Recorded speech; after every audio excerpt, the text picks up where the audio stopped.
So my state of Punjab is in the thick of election fever.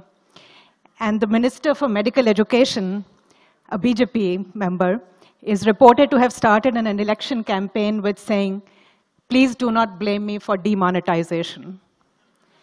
Perhaps in a similar vein, I should say, don't blame me for the doing away with the tea break. There is a higher authority up there responsible for that. We've been listening since morning to international experience and to very erudite speakers talking about the national scenario. And we all know that when we look in India, there is this most charming diversity of health indicators, of health outcomes, just as there are in so many other sectors that we see across states. In the health sector, as you know, since health is a state subject, some differences are inevitable. When we are compared with Kerala, Pallavi or I would protest that Kerala is a different country insofar as health indices are concerned. Do not expect us to catch up in a hurry. And yet, there are so many areas where all health administrators are looking at the same issues, struggling with the same problems, facing the same challenges, and I dare say, overcoming them in their own manner, with native learning, knowledge, wisdom, but perhaps all overcoming challenges in a wonderful way. So amongst the commonalities is the fact that the country as a whole, as we know, is facing the dual challenge of looking at communicable diseases on the one hand, maternal and child health issues on the other, and with increasing attention and well-deserved attention to NCD issues on the other. And here we are only talking about the health sector. We are not even talking about the determinants of health, many of which lie outside the domain of the health secretary, whether it is clean drinking water, sanitation, nutrition, gender issues, you name it. There are so many things where society, the economy as a whole, have to act. So the challenges that the health sector in itself, if you look at it only as a silo, dealing with what would traditionally be called healthcare provision, there again we have, as you know, in the context of our mixed economy, we have the private sector, and the private sector is the much larger provider, even though we've had such lovely, outstanding instances of work done in government institutions, institutions of excellence such as TMC, that we sometimes tend to believe that the public sector can do it all. But there is a vibrant, robust private sector, which ranges from the corporate sector, some beautiful pictures we saw in earlier presentations, all the way to the elephant in the room. In most of our states, the healthcare provision is actually not done largely by the corporate sector, but as you all know, by RMPs, by Jholawala doctors, by quacks, by those not equipped to handle allopathic systems of medicine, who often are responsible for unnecessary use of antibiotics, for instance. There was a reference Mr. Hamid made to MRA, or to even use of steroids and other such things that we know about. So one of the big challenges for the government when we're talking about healthcare provisioning is regulation of the private sector. And there, as you know, regulation does not mean just regulation of hospitals and providers. It is also regulation of diagnostics and laboratories. It is regulation of the food and the drug sector, pharmaceuticals. It is even regulation of medical education, nursing education, the entire paramedical, and there are huge issues there. You know them. I don't want to get into any detail unless we want a conversation around Q&A time. But those are the issues that we are dealing with, and many of us coming up with our own solutions. There is, for instance, the Clinical Establishment Act. You know, that's a model legislation, because the government of India cannot legislate on regulation in the healthcare sector, which is a state subject. Some states have adopted it, others, such as mine. I am myself convinced that that act is too intrusive. It will result in introduction of the licensing inspector kind of Raj that we have so painstakingly dismantled in the rest of the economy. And we need perhaps to look at a better way of regulating the health sector. We are not there. One of the things we are doing in Punjab, for instance, we've come up with a portal. We're looking at bringing in transparency by having people, by having healthcare providers self-declare on that portal what their manpower is, what their qualifications are, what procedures they're doing, at what cost, etc. And we are now pushing. All our government facilities have registered. We are pushing our private facilities, especially the larger ones, to register. That's one of the things, but one of the big challenges before all of us is what kind of regulation should the healthcare sector have across its various dimensions. We know that, for instance, for diagnostics, for labs, you're not even sure that the person who's giving you your result is a qualified person. We don't know what kind of equipment they're using.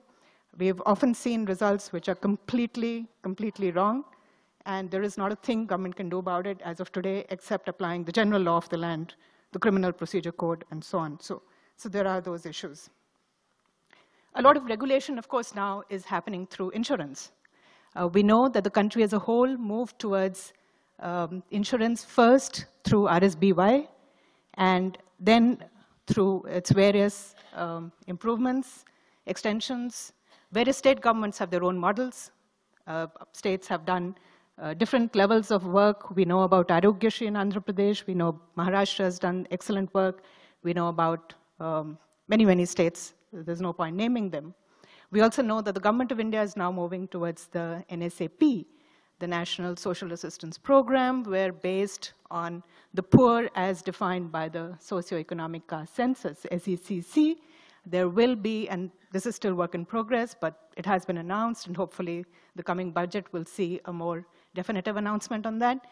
There will be a cover of 1 lakh per family, mostly for secondary, but some tertiary level issues. And that will provide a way for the provider, the purchaser of the services, the government, or its entity as engaged by it for implementing the scheme, to be able to regulate the private sector a little better, a little more effectively than it is currently able to do.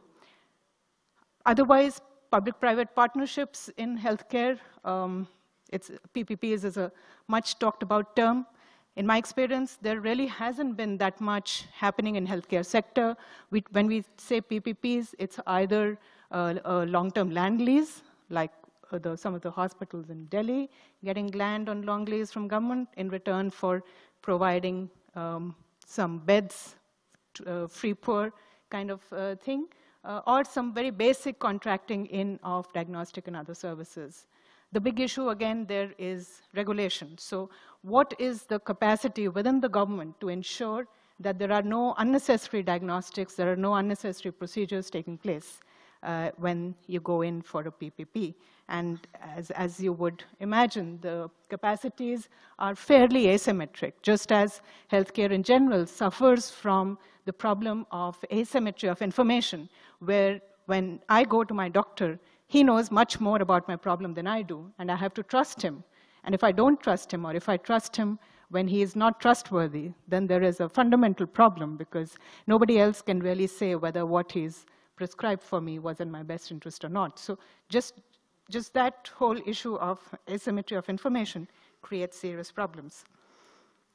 But mostly when governments look at healthcare, we look at what we are doing ourselves, because all governments, all state governments, are providing healthcare themselves through a network of hospitals ranging from sub-centers, as you know, at the village level, which would have an auxiliary nurse midwife and ASHA workers in the field, going all the way up to tertiary hospitals attached with state-run medical colleges. And in between, of course, there are the district hospitals and similar institutions providing secondary care. So the big issues there are, how do you ensure a continuum of care? How do you ensure that people are actually confident enough of the availability of services at the subcenter, at the primary health center, to risk losing a day's wage to go to that institution, to then be determined by the A&M or the doctor at the subcenter or the PHC for referral if required.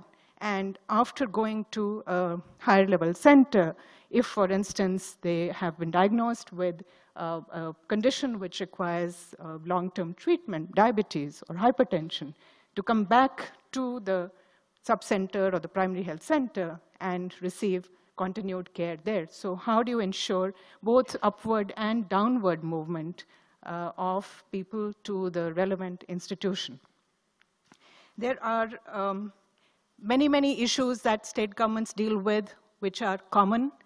For instance, the NRHM, a wonderful, wonderful intervention that helps states augment manpower, augment infrastructure, and service delivery, initially focused very much on mother and child services. So as we all know, there has been huge improvement in how women are able now to go to a government setup and receive antenatal checks, deliveries, etc. There are issues there.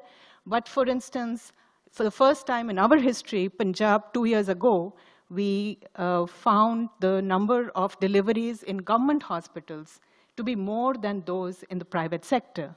And institutional delivery overall crossed 90%. So this is the focused attention on an issue. This is what we can achieve once we put our minds to it and once resources flow in the manner that are required. Resource flow, again, is an issue we all understand, we are all grappling with. India does not spend anywhere near the required levels on healthcare, neither the center nor the states. How do we champion those things? How do we make that change happen where we are not embarrassed when we see the healthcare spending by different countries and India is rock bottom pretty much? What states do, of course, is also dependent on their own environment. So there is a response to the felt needs of the people of an area, whether rightly or wrongly. For instance, in Punjab, we had a huge issue of hepatitis C.